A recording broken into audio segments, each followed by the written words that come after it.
जय हिंद साथियों, जितने भी छात्र छात्राएं 2027 में मैट्रिक बोर्ड का परीक्षा देने वाले हैं तो यह वीडियो आपके लिए बहुत ही खास होने वाला है। आज के इस वीडियो में हम मैथ का ऑब्जेक्टिव क्वेश्चन लेकर आए हैं। ये हमारा ऑब्जेक्टिव का पार्ट 5 है। इससे पहले हम पार्ट 4 तक बना चुके हैं, वो वीडियो भी जाके जरूर देखिएगा। यदि आपको 400 से अधिक नंबर लाने हैं तो हमारे सारे वीडियो को जरूर देखिएगा।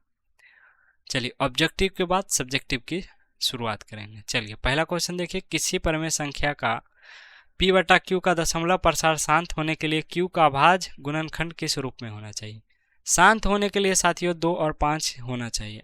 क्यू का भाज गुणनखंड 2 और 5 के बराबर गुणे में होना चाहिए, उसके अलावा कुछ नहीं होना चाहिए। दूसरा नंबर क्वेश्चन देखिएगा। किसी द्विघात बहुपद का आलेख किस प्रकार का होता है? द्विघात बहुपद का आलेख साथियों परवलय होता है। याद कर लीजिए, द्विघात बहुपद का आलेख क्या होता है साथियों? परवलय होता है। चलिए, तीसरा नंबर क्वेश्चन देखिए। यदि x बराबर 1 और y बराबर 2 तो समीकरण 3x प्लस 2y बराबर k का एक हल हो तो k का मान। हमें x और y का मान क्वेश्चन में दिया है, केवल हम पुट करेंगे तो हमें वैल्यू k का वैल्यू निकल जाएगा। 3 हो जाएगा, 2 दूनी 4 हो जाएगा, 4 3 7 हो जाएगा। ऑप्शन सी हो जाएगा। अगला प्रश्न देखिए, चौथा नंबर क्वेश्चन। द्विघात समीकरण ax square plus bx plus C बराबर 0 का विवेचक यानी कि विविक्तर का सूत्र क्या है? मतलब डी का मान क्या है? डी बराबर होता है b square minus 4ac। Formula लगाएंगे, बी स्क्वायर माइनस 4ac हो जाएगा। चलिए, पांचवा नंबर क्वेश्चन देखिएगा कि प्रथम n पर विषम प्रकृत संख्याओं का योगफल क्या होगा?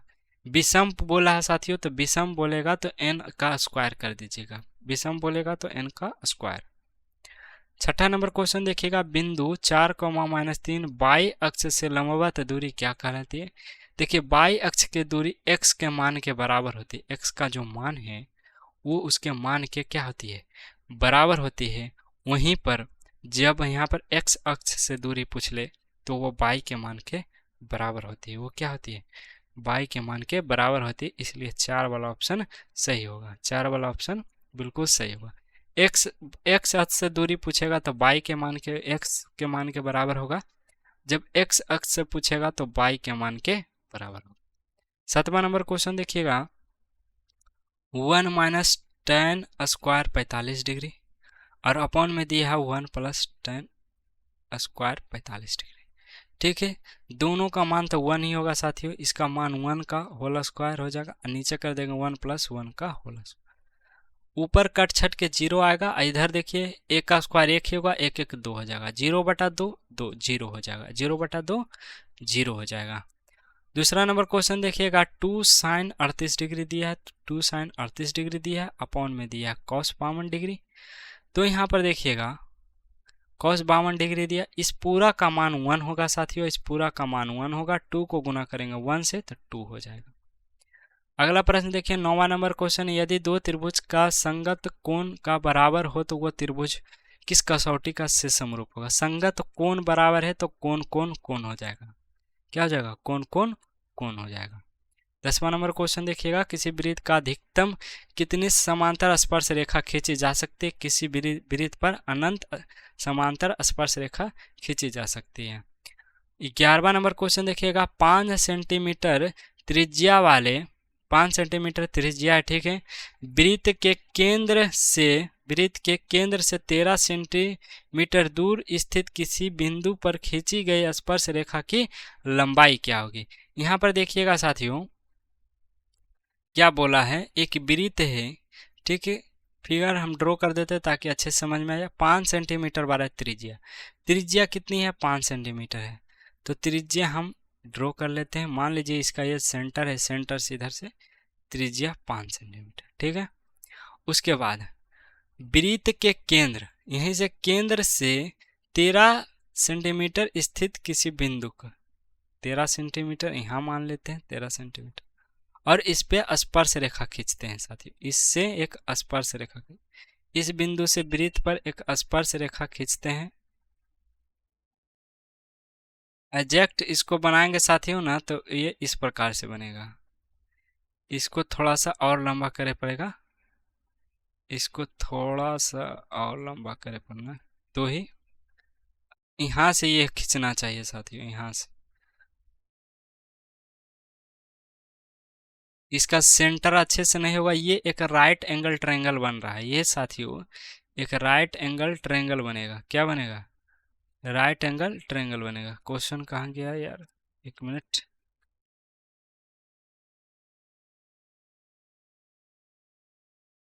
ओहो, ऊपर से उधर चला गया था। चलिए यहाँ पर देखिएगा, एक मिनट इसको हम लॉक कर देते हैं। ये वाला जो होगा ना स्पर्श रेखा, ये केंद्र केंद्र वाला थोड़ा सा दिक्कत है, केंद्र थोड़ा ज़्यादा ही नीचे ले लिए होंगे इसलिए। ये साथ ही एक राइट एंगल ट्रायंगल बनेगा, तो यहाँ पर ये दिया है 5 और ये दिया है 13, हमें ये निकालना है। तो 5 और 13 रहेगा तो ये वाला 12 आएगा ऑटोमेटिक। ट्रिपलेट फॉर्म लगाइए। चलिए 12 नंबर क्वेश्चन देखिएगा। त्रिज्या r वाले वृत्त का चतुर्थांश का क्षेत्रफल क्या होगा? चतुर्थांश में केवल 1/4 आ जाता, बाकी यानी कि त्रिज्या वाला वृत्त का क्षेत्रफल लगा दीजिए, पाई r स्क्वायर है। 13 नंबर क्वेश्चन देखिएगा। यदि गोले का आयतन का अनुपात 8:27 दिया है तो पृष्ठीय क्षेत्रफल का अनुपात पूछा है। कुछ नहीं करना है, सबसे पहले इसका रूट क्यूब निकाल लीजिए। इसका क्यूब निकालना क्यों? क्योंकि आयतन में क्यूब होता है। क्यूब निकालेंगे साथियों तो यहाँ पर हो जाएगा 2 और बटे में हो जाएगा 3। अब हमें निकालना पृष्ठीय क्षेत्रफल। ये तो हम सभी जानते हैं पृष्ठीय क्षेत्रफल में स्क्वायर तो रहेगा ही रहेगा, क्योंकि दो गोला है तो वो आपस में समान है, तो वो खट छट के केवल स्क्वायर बचेगा। तब इसका तो स्क्वायर निकालेंगे तो 2 दूनी 4 हो जाएगा, 3 तिहाई 9, 4:9 हो जाएगा, 4:9 हो जाएगा। कोई फॉर्मूला की जरूरत नहीं है, डायरेक्ट निकाल सकते। आयतन में क्यूब होता ही होता है, ये तो हम सभी को पता है। क्षेत्रफल में स्क्वायर तो होता ही होता है। 14 नंबर क्वेश्चन देखिएगा। प्रथम 10 प्रकृत संख्याओं का माध्य क्या होगा? माध्य पूछा है साथियों, तो इसका माध्य निकालने के लिए सबसे पहले प्रथम 10 लिख सकते हैं। 1 2 3 4 5 6 7 8 9 10 लिखेंगे। टोटल संख्या 10, तो 10 को नीचे लिखते हैं। अब सभी को जोड़ दीजिए। सभी को क्या करना है? जोड़ देना है। तो जोड़िए। 2 1 3 3 3 6 6 4 10, 10 5 15 हो गया, 15 6 21 हो गया, 21 और 7 क्या हो जाएगा? 28। 21 और 7 28 हो जाएगा, 28 और 8 हो जाएगा हमारा, 28 8 इधर हो गया 36, और 36 और 9 कितने हो जाएगा? 36 और 9 इधर 40, 40 45 10 55। टोटल जोड़ेंगे साथियों 55 होगा। इसको काटेंगे 5.5 होगा। वैसे भी जीरो हटेगा, बीच में दशमलव आ जाएगा, 5.5 हो जाएगा। 15 नंबर क्वेश्चन देखिएगा। बामन पत्ते को अच्छी तरह से फेंटे हुए ताश की गड्डी से एक पत्ता निकालने पर इसका इक्का होने की क्या प्रायिकता है? साथियों बताइएगा। इक्का हम बोलते हैं एक को, इक्का हम बोलते हैं ए वाला जो कार्ड रहता है उसको हम इक्का बोलते हैं। तो बताइएगा कि बामन पत्ती के गड्डी में कितने इक्के होते हैं? साथियों टोटल इक्के 2 होते हैं, एक काला एक लाल होता है। टोटल इक्के कितने होते हैं? 2 दो, 2 काले के होते हैं, 2 लाल के होते हैं। टोटल इक्के कितने होते हैं? 2 होते हैं। 2 काला और 2 लाल, यानी कि टोटल 4 इक्के होते हैं। 4 इक्के होते हैं। और नीचे टोटल 52 लिखेंगे, काटेंगे साथियों। 13 चौका 52 हो जाएगा। 1:1/13 हो जाएगा। 1/13 वाला बिल्कुल सही आंसर हो जाएगा। चलिए 16 नंबर क्वेश्चन। निम्नलिखित में कौन एक अभाज्य संख्या? साथियों अभाज्य संख्या पहचानने का तो हम तरीका बताएं, एक और अपने आप के अलावा किसी तीसरी संख्या से नहीं कटता है। 17 नंबर क्वेश्चन देखिएगा। यदि अल्फा और बीटा इसका शून्यक हो तो अल्फा इंटू बीटा सी बटा ए निकालना है। तो सी का वैल्यू क्या है? 10, ए का वैल्यू 1, यानी कि 10 हो जाएगा। 18 नंबर क्वेश्चन देखिएगा। समीकरण x बराबर 0 और बाई x बराबर -5 के कितने हल होंगे? x बराबर 0 और x बराबर 0 और x बराबर -5 के कितने हल होंगे? इसका हल तो अनंत होना चाहिए साथियों, एक हल तो होगा नहीं। इसका हल तो अनंत होना चाहिए। ये सब जितने भी अटपटांग क्वेश्चन देखने को मिलते हैं आपको, या तो ये क्वेश्चन 2018 के होते हैं या तो 2026 के क्वेश्चन होते हैं, बाकी कोई नहीं। बाकी यहाँ पर कोई नहीं। यहाँ बोल रहा है अच्छा एक्स वाई नहीं दिया है, तो एक्स केवल दिया है। क्या दिया है? एक्स केवल दिया है। एक्स बराबर 0 दिया है और एक्स बराबर -5 दिया है, तो कोई हल नहीं होगा, कोई हल नहीं होगा साथियों। कोई हल नहीं। क्यों? क्यों? ये ग्राफ वाला क्वेश्चन है, ग्राफ वाला क्वेश्चन समझिए। x बराबर दिया -5, तो x बराबर -5 कहाँ रहेगा? इधर रहेगा। और x बराबर दिया है 0, यहाँ रहेगा। ये एक दूसरे का क्या है? समांतर है। एक दूसरे का क्या है साथियों? समांतर है। यहाँ से यहाँ पर खींची जाएगी और यहाँ से खींची जाएगी, यहाँ से यहाँ खींची जाएगी, तो ये एक दूसरे का समांतर हो जाएगा, तो कोई हल नहीं होगा। 19 नंबर क्वेश्चन देखिएगा, यदि द्विघात समीकरण x square minus 4x plus k का एक मूल 2 है तो k की मान, मूल मतलब दिया है x का मान, तो x की मान पुट कर दीजिए 2 और k का वैल्यू हमारा निकल जाएगा। 2 दूनी 4 हो जाएगा, 4 दूनी 8 हो जाएगा, प्लस k हो जाएगा। माइनस क्या हो जाएगा? माइनस यहाँ पर हो जाएगा 4, प्लस में k बराबर 0, माइनस उधर गया प्लस, k की वैल्यू आ गया 4, k की वैल्यू क्या आ गया? 4। अगला प्रश्न 20वां नंबर क्वेश्चन देखिए, समांतर श्रेणी 3,1/2 का 11वां पद, 11 पद यानी कि t11 हमको निकालना है, तो t11 को लिख सकते हैं a plus 10d।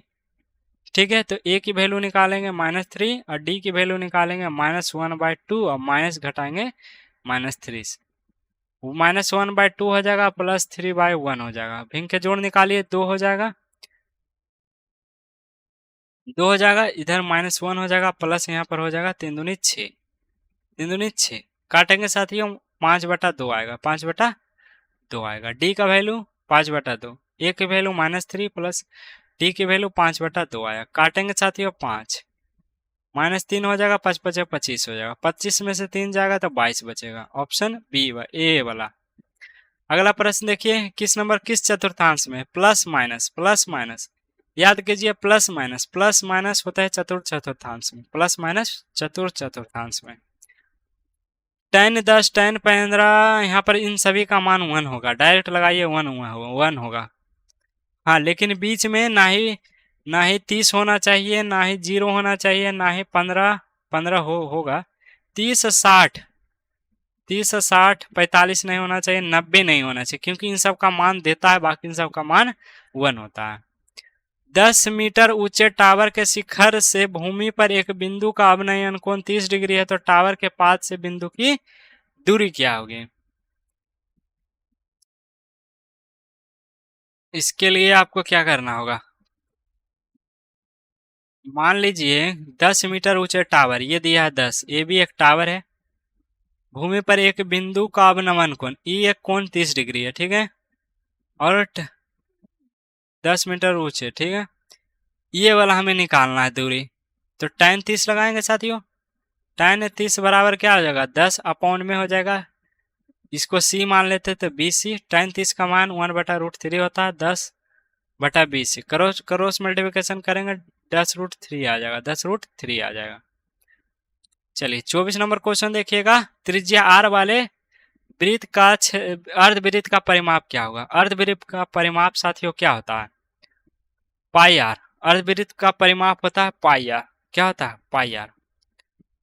25 number question, सांख्यिकी में निम्नलिखित में किसका आलेख ग्राफ द्वारा निर्धारित नहीं किया जा सकता? किसका जो आलेख है उसको हम ग्राफ के द्वारा निर्धारित नहीं कर सकते। ये क्वेश्चन 2018 का क्वेश्चन है, ये क्वेश्चन 2018 का क्वेश्चन है, उसका आंसर है माध्य। माध्य को हम ग्राफ के द्वारा निर्धारित नहीं कर सकते, ठीक है, क्योंकि इसका जो मान आता है वो सटीक आता है, अनुमानित नहीं आता। इसका जो मान होता है वो सटीक आता है, बाकी का मान जो हम निकालते हैं वो क्या मानते हैं, उन सब का मान हम अच्छी निकालते हैं। माध्यक का त्वरण हो जाता है, बहुलक का आयत चित्र हो जाता है, इस प्रकार से।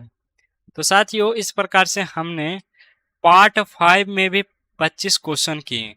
इसी प्रकार से यदि हम 25 गुना 5 करेंगे मतलब 25 25 25 से 125 क्वेश्चन यदि आप पढ़ लेते तो इसमें 100 क्वेश्चन, इससे बाहर कुछ नहीं आने वाला है।